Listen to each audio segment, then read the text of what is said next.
And now for something completely different.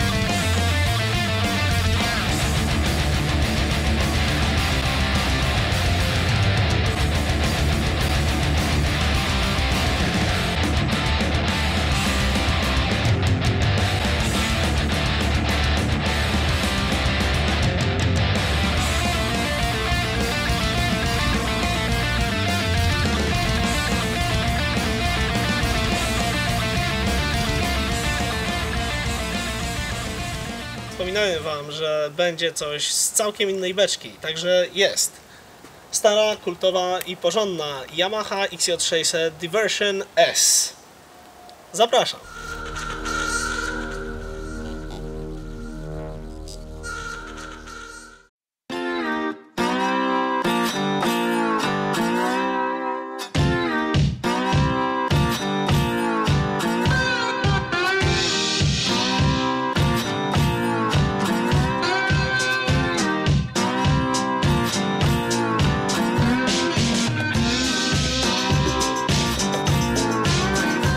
Pomówmy trochę o danych technicznych, tym razem wspomnę o nich w filmie, dlatego że nie kręciłem żadnego innego, w którym cokolwiek bym na ten temat mówił.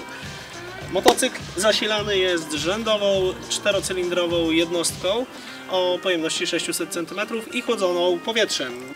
Co ciekawe, moto wychodziło w kilku wersjach mocy i najsłabszej 27 koni mechanicznej, potem 34, 50 i 61 koni.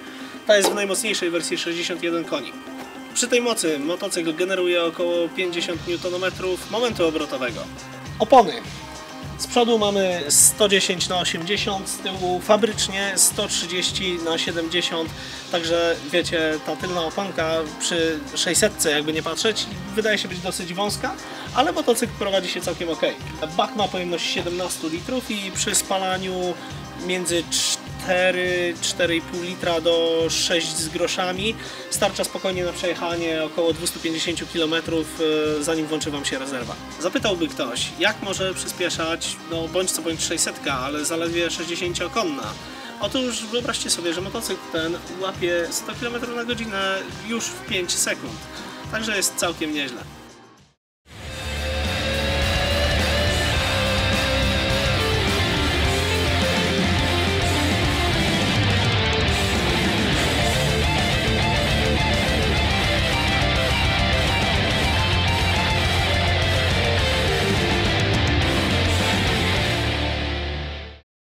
Parę słów o historii tego modelu. XJ600 Diversion zastąpił uznaną konstrukcję z lat 80. Yamahy o w zasadzie tej samej nazwie XJ600. W 1991 roku pojawiła się wersja S, czyli taka, jaką mamy dzisiaj jako głównego bohatera tego filmu. W 1993 pojawiła się też wersja N, Naked, tego motocykla z okrągłą lampą zaczepioną na półkach i bez żadnych owiewek. W 1996 roku motocykl przeszedł mały lifting. Dostał z takich najbardziej widocznych rzeczy, dostał zmienioną lampę, kierunkowskazy, podwójne tarcze hamulcowe z przodu, dostał nową kanapę. Z technicznych najważniejszych rzeczy poliftowe Diversionki mają nowe gaźniki, które podobno sprawują się dużo lepiej. No, wyeliminowano m.in. problem z odpalaniem na zimnym. Model produkowany był do 2003 roku, a w 2009 pojawił się jego następca, czyli Yamaha XJ6, która też nosi przydomek Diversion. Pamiętacie ten śmieszny filmik, w którym gościu udawał dźwięki różnych motocykli?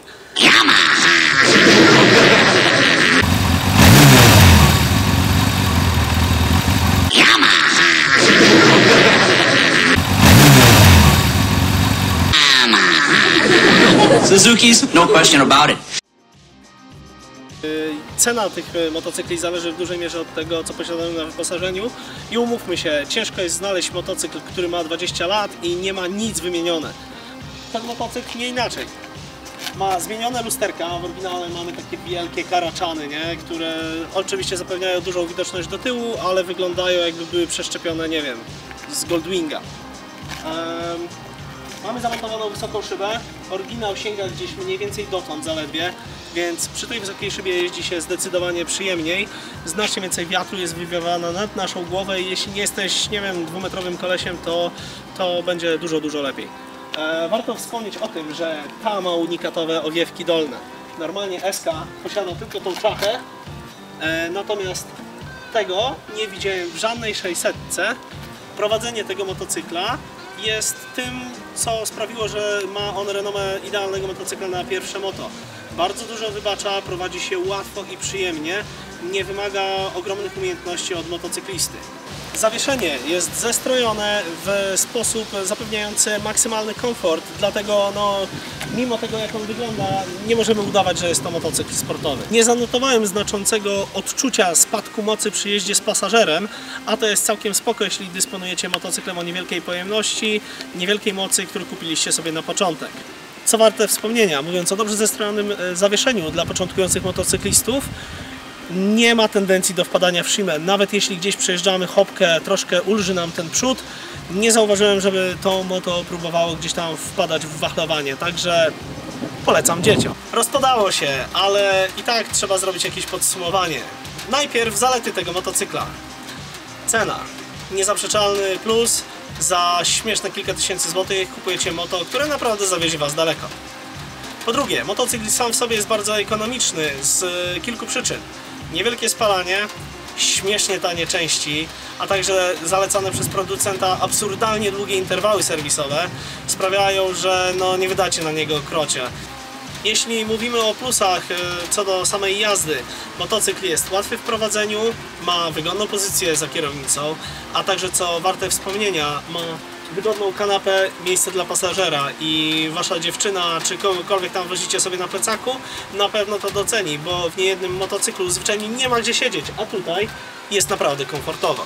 Pada coraz gorzej, więc pora na minusy. Motocykl mimo swojego wyglądu na pierwszy rzut oka nie jest sportowy, ma niewielką moc, nie jest to sportowy motocykl, zawieszenie nie jest zestrojone do ostrej jazdy po winklach. Ale mi chlapie w mordę w tej chwili. Kolejna sprawa to fakt, że są to stare motocykle, więc wiele z nich swoje już przeszło i trzeba uważać, gdy się takie kupuje. Nie jest to jakiś bezpośredni minus, ale warto o tym wspomnieć. Najmocniejsza wersja, która wychodziła, czyli ta, która stoi za mną, niestety nie załapie się na 2. Taki minus. Motocykl lubi sobie przy okolicy 4000 obrotów brzęczeć. Wiele osób mówi, że to tylko koszyczek sprzęgłowy i że to jest nic takiego, natomiast rozmawiałem z jednym mechanikiem, który twierdził, że to przerobił i że jeden z łańcuchów w silniku wywołuje to. Także jeśli bardzo łoi, to pewnie nie kupujcie, nie? Bo możecie się wgonić w koszta. Kupując motocykl za 3000 możecie wpakować kolejne 3 w jego remont za chwilę. O minusach typu jedna tarcza hamulcowa nie będę mówił, dlatego że ona zupełnie wystarcza, więc dobra, nie ma hebli jak nowy Gixxer, ale daje sobie radę. Dlaczego nada się to moto? Pewnie nie jeden z Was już czytał albo widział filmy, że jest to jeden z częściej polecanych motocykli dla początkujących i rzeczywiście tak jest. Stosunkowo niewielka moc i fakt, że kupujecie go za psie pieniądze na pewno sprzyja. Kolejną sprawą jest turystyka szosowa i jeśli chcecie tanio jeździć po szosie, ten motocykl spełni oczekiwania. Ja byłem nim na przykład w Górach Świętokrzyskich, obładowany z sakwami, wszystko elegancko, także na pewno się sprawdza. Motocykl z racji na swoją ekonomiczność nada się bardzo dobrze do jazdy miejskiej i do dojazdów do pracy, bo pojedziecie po prostu taniej niż samochodem, nie? Moi drodzy, to już wszystko w moim teście Yamaha XJ600 Diversion z 1993 roku. Mam nadzieję, że Wam się podobało. Jest to pierwszy film, który robię o motocyklu nie-offroadowym i nie ukrywam, jest to pierwszy motocykl szosowy, którym tak dość regularnie sobie jeżdżę. Mam nadzieję, że przynajmniej części z Was rozwiałem jakieś tam wątpliwości dotyczące tego modelu i jeśli będziecie chcieli go kupić, to nauczyliście się czegoś z tego filmu. Standardowo zapraszam Was do polubienia tego filmu, do subskrybowania kanału i do zajrzenia na pozostałe media społecznościowe, takie jak Facebook, Instagram, a jeśli macie Snapchata, dodajcie mnie, to znajdziecie na Facebooku. Do zobaczenia w kolejnym materiale. Cześć!